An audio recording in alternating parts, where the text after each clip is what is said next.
All right, we've been looking at Constantine, Emperor Constantine, and the changes that were brought about because he supposedly converted to Christianity before battle against his rival Maxentius.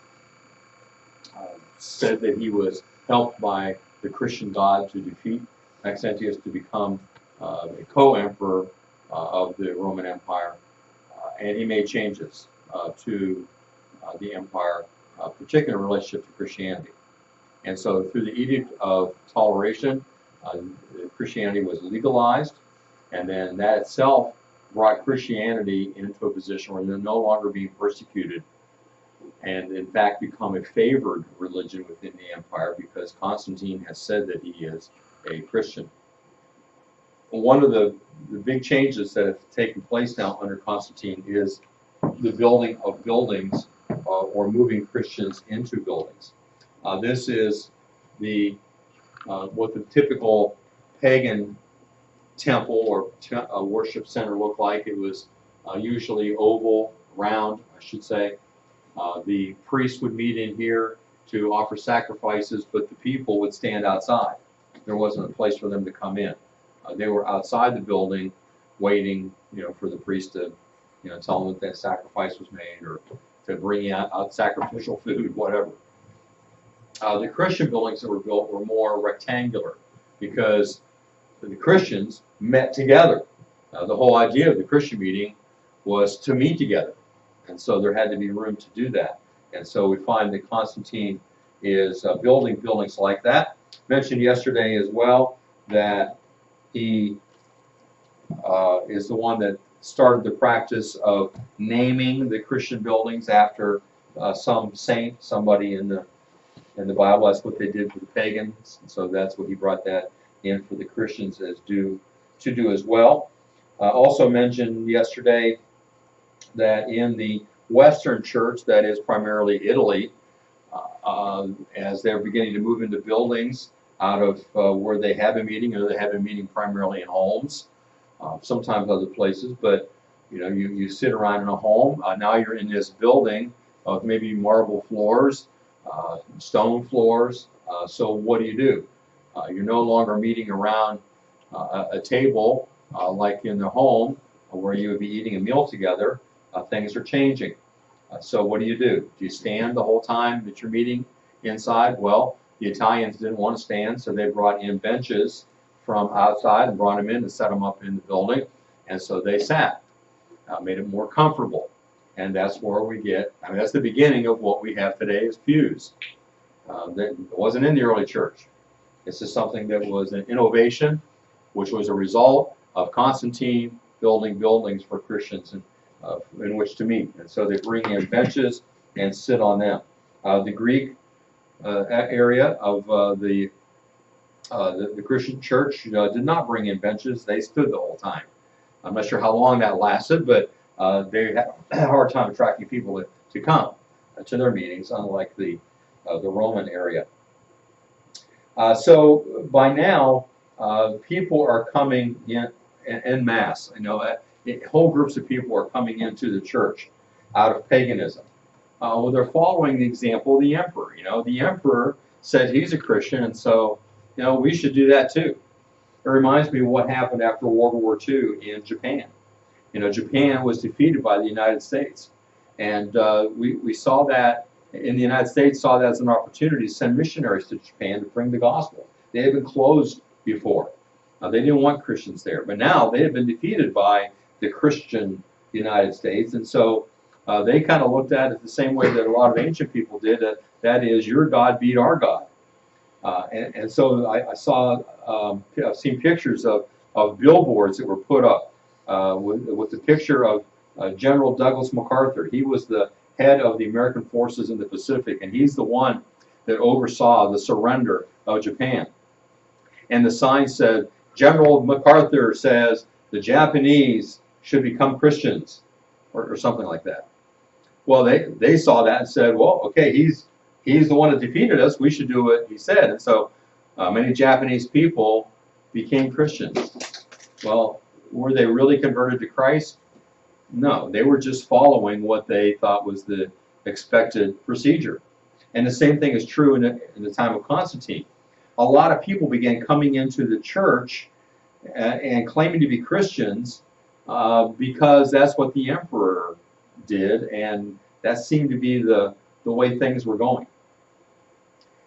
And what happened is the church, instead of saying, all right, if you're going to be part of the church, you need to change your ideas, you need to change your thinking about things. Unfortunately, the church as a whole did not do that. The church began, they kind of saw this as an opportunity. Oh, look, all these people want to come in. We need to do whatever we can to get more people into the church. In some ways, we do that today. And so what they did is they accommodated the church to the ideas of the pagans instead of the other way around. And they began to accommodate what the pagans did and what they wanted. They began introducing ritual into the meetings, like the pagans had, with chanting and pageantry, coming in, in robes and having a parade of the important people coming in. Well, how was the early church? The early church came together as people that were equal, and they sat around a table and ate together. And there wasn't anybody that was above others. There were spiritual leaders called elders, and who were overseers or bishops to ensure the safety, the spiritual safety of the church. But now the pagan idea of having priests that are more important or more spiritual than the others began to take place, and so we have the development of the idea of clergy. That's not a New Testament church idea. That's something that comes out of the paganism that infiltrated the church following Constantine and his the Edict of Toleration. The clergy, which was the same word used for a pagan priest. Now they're using it for a leader in the Christian church. They began to wear strange clothing to set themselves apart from the laity. So, in the early church, did the elders dress any differently than anybody else? No, they're coming in and they're eating a meal together. And you read James, you see that there was a problem with some people looking down on those who had just come from work because they're wearing their work clothes. And he said, don't do that. But there was no clothing to set apart those that were spiritually in charge. But now they're starting to wear different clothing to set themselves apart from the common people. And so this is where all that begins. And we can see it today. Maybe in most of your churches, the pastor may not dress any differently, but if you go to a Roman Catholic church, the priest has different clothing on than everybody else, a certain robe. And even in some other mainline churches, in some Presbyterian churches, Bible believing or not, sometimes the pastor will wear a robe, or Episcopal church, or many of those that came out of the Roman Catholic Church kept some of those distinctive qualities, which began back here at the time of Constantine. In fact, I would contend, as I have studied church history and have studied how churches operate and have been in a lot of different kinds of churches to see how they do things on Sunday morning, my evaluation is that about 90% of what we do on Sunday morning has very little relationship to what's in the New Testament. It mostly comes out of post-Constantine practices. And about 90% of what the Scripture indicates was done in the early church and ought to be done, we don't do. So I think that's a challenge for us. Let's find out, what does the Bible say about what we ought to be doing in our church meetings, and why not try to emulate that rather than what the pagans brought in to the church. So everything from the pews to the clergy to dressing differently, etc., etc., comes out of a pagan perspective. Even the sitting in benches and looking up to someone who is doing all the speaking. That's something that came out of paganism, with a little boost from John Chrysostom, who really enjoyed public speaking, and so he wanted to make sure he had that opportunity in the church as well. But as I've said before, in the early church, there is no sermon. There is dialogue. there is interaction. There is a sharing together around the meal and talking together, and maybe there are those that are teaching from God's Word, but there is not the separation between the spiritual leadership and the regular people in dress or in attitude. Now, Constantine's mother also had an effect on things. Here's a statue of her.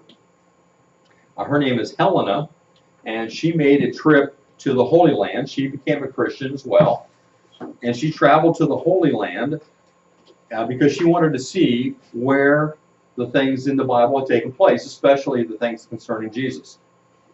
And she discovered what she believed to be the true cross on which Jesus had been crucified.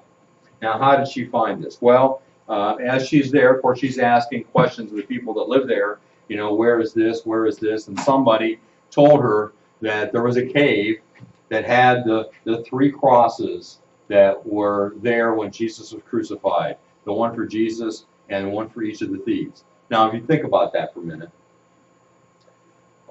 who was there to save these three crosses and put them in a cave someplace? The Romans used crosses all the time. They were reusable. They were recyclable, right? They didn't set them aside. Okay, this was for this person. We'll set that one aside. Now, I mean, this just doesn't happen.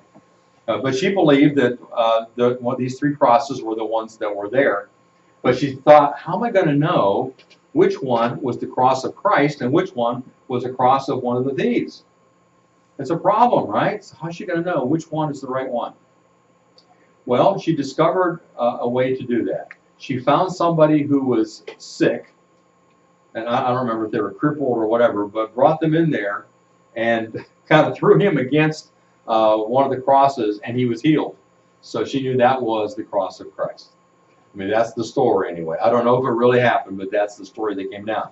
So she continued to travel throughout the Holy Land, asking, where things happened. And every time that she was told by the local populace, well, here's where this happened, she said, well, we need to erect a building here in order to commemorate that. And so she would have a church building built. And that's where it all started. If you've ever seen pictures of Israel today, or as also, I think any of you have been there, have you? But there, every site that is a special place, there's a huge church building, a little cathedral maybe, that's built there to commemorate that site.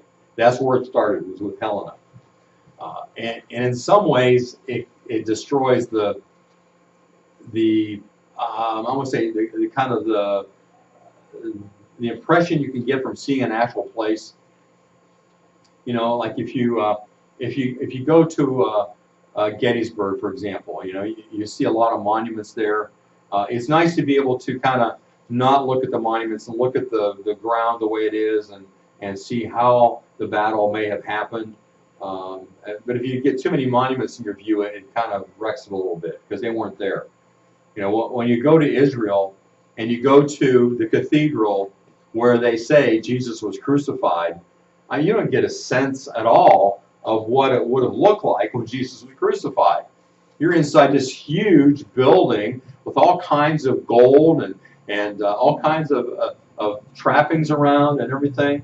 The same thing with the place of his birth. You go to Nazareth and you go into the Church of the Nativity and you go down inside this thing and it's all dark and there's all this glittering stuff around it, and you come to a place on the floor and there's a star in the floor, embedded in the floor with all kinds of jewels in it. That's the place where Jesus was born, they say. Well, in the first place, I don't believe that they have the right places. But secondly, it doesn't add to what you really want to see when you're looking at where something happened, right? But I was lamenting this to our guide in Israel, and he said, but remember one thing.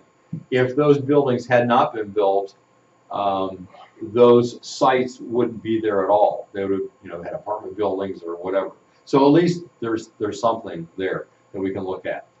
And particularly, this happened when I was on the Mount of Olives, where Jesus gave the Beatitudes.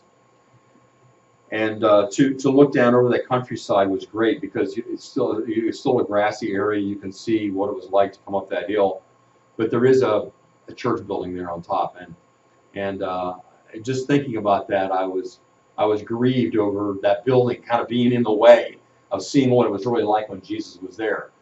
But he pointed out if that wasn't there, this whole hillside probably wouldn't be in existence as it is either. So it has an upside and a downside. The other thing that Helena did that relates to something that I've told you before concerning Egypt is that she was told that Mount Sinai was down in what is called the Sinai Peninsula today. It wasn't then, but a part of Egypt down in that point down here. And so she had a building built there, became St. Catherine's Monastery, built at the base of Mount Sinai. Well, I think better information tells us that Mount Sinai really is over here.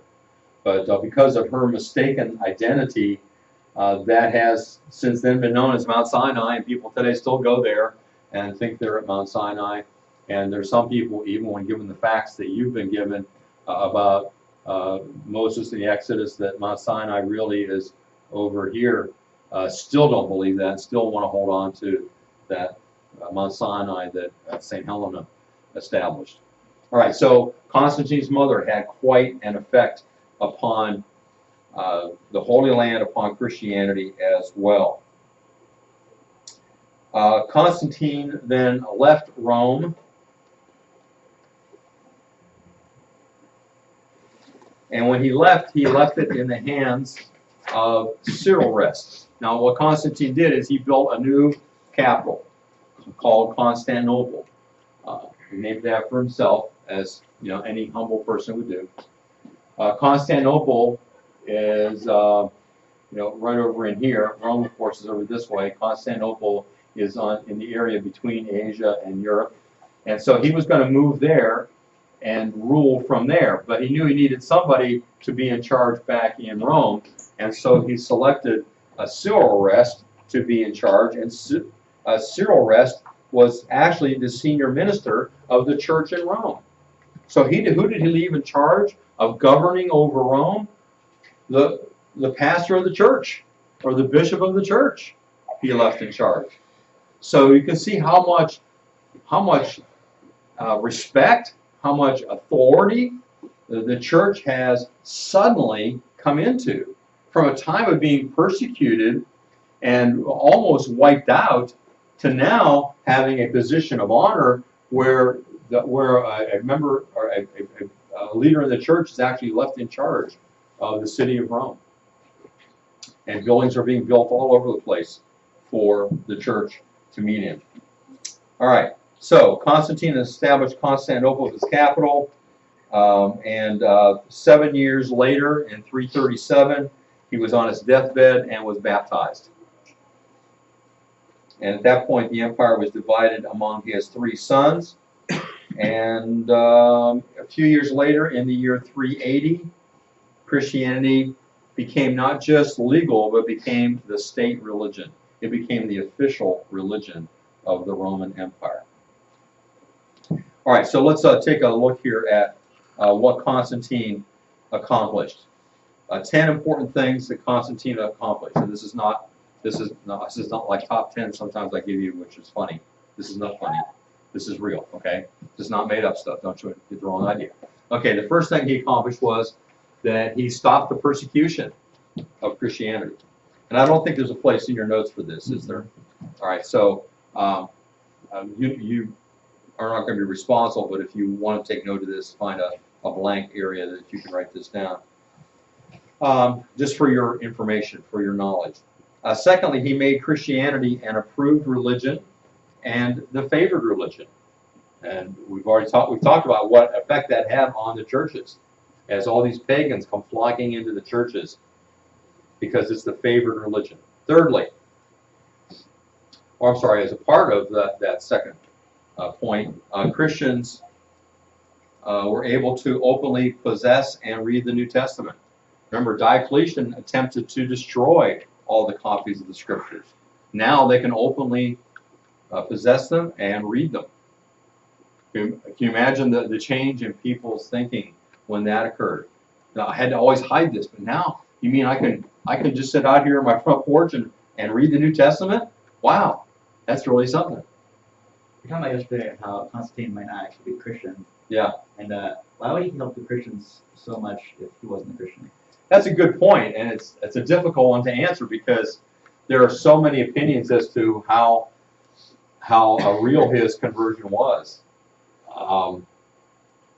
Some who think that it was not a genuine conversion would say that he saw Christianity as a movement which was gaining strength and was something that he could use for political advantage, so that he could use Christians to help solidify the kingdom, the empire. And I'm not sure how much further I can go in explaining it. That is, so they would say it's for political reasons. Good question, and one that people wrestle with who study this era. And I've gone back and forth myself on, okay, was he really a Christian or wasn't he? And then I read something else and it makes me change my mind back, and then read something else. And, if you read Eusebius, Eusebius, his friend, the historian, tries to paint a picture that Constantine really was a genuine believer. But then you look at the arch that he built in Rome, like I was telling you about, and there's no indication of Christianity there at all. Well, does that necessarily mean he wasn't a Christian? Well, no, but you'd think you'd have something on there if he was. So it's hard to say. All right, a second factor, as Christianity becomes an approved religion, is that the church assembly and meetings could be held in the open without fear. And so, they go from meeting sometimes in secret, maybe in homes, maybe in a cave, maybe on a field somewhere so no one discovers them, to now they have a building out in plain sight with a name on it. What a change. Next, Christians could openly partake in the Lord's Supper without accusation. People could see what they're doing and see that they weren't being cannibals. Remember that accusation? Oh, they're not really eating flesh and blood. It's symbolic. I get it. Yeah, so it's it's a piece of bread and wine. Okay.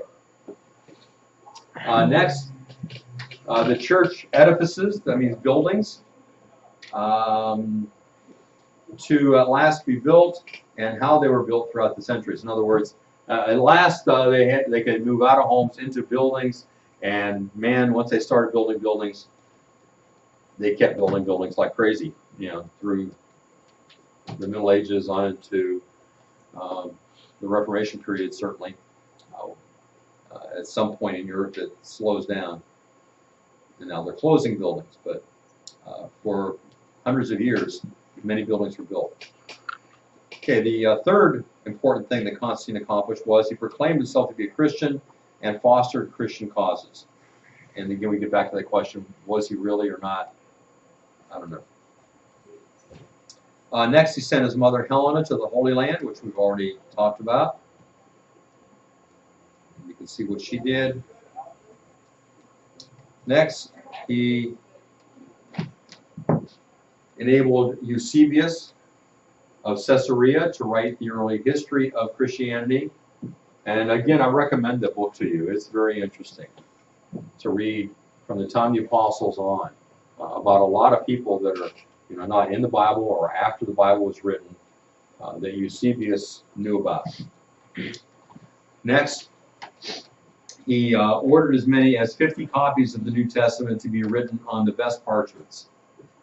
So when he asked, are there any copies of the Scriptures left that we can make copies? And they were able to find copies, and so he paid to have 50 copies at least made on the best parchment so that they would last. They were considered valuable.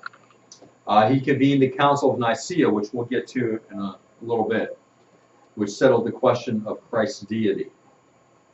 So he called for a church council. We'll talk about that. He asked the Council of Nicaea to also settle the date of the Resurrection Holy Day, which I don't know whether he originated the name Easter or not. He might have. But Easter, of course, comes from the goddess Ishtar. So it has a pagan origin. That's why many Christians don't like to call the day Easter, because that is a pagan name. They call it Resurrection Day instead. Number 9, he established Constantinople as a city, which became the head of Eastern Christianity for over 1,000 years. When the Western Empire of Rome fell, the Eastern Empire kept going, especially under the auspices of the Eastern Church. The Eastern Church and Western Church had separated. The Western Church under the leadership of Rome, the Eastern Church under the leadership of Constantinople. And that continued for over 1,000 years as the Eastern Christian Church. Sometimes, it got broken up into the Greek Orthodox Church, the Russian Orthodox Church later. We'll possibly get to that. But that's where the Eastern Church was centered. And then number 10, he moved the chief emperor's capital to the east, Constantinople, which had great repercussions for the Bishop of Rome and for Western Christianity, because now the Bishop of Rome was in charge of Rome, not just the church, but of the city itself. So those are the many changes that took place as a result of Constantine and his embracing Christianity for whatever reason, and however valid or invalid it may have been. The reality is a lot of changes took place as a result of this. All right, do you have any questions about Constantine, about the practices in the church, or what was done in the churches before, after him? Anything today that you wonder, did that come from Constantine or not? Any questions at all about any of those areas?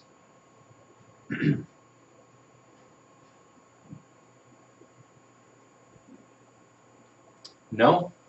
All right.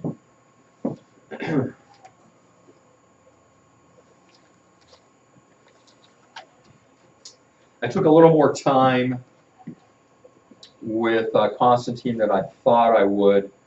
I have assigned lesson 5 of A Glorious Institution, and I said that would be due on Wednesday. Is that correct? Mm-hmm. Yep. Let's go ahead and delay it to Thursday if you like. If you have it done, that's fine. If you get it done for Wednesday, fine. I know some of you are trying to catch up from being sick, so we'll just make it Thursday instead of Wednesday. That'll give you more time if you need it. All right, any questions? All right.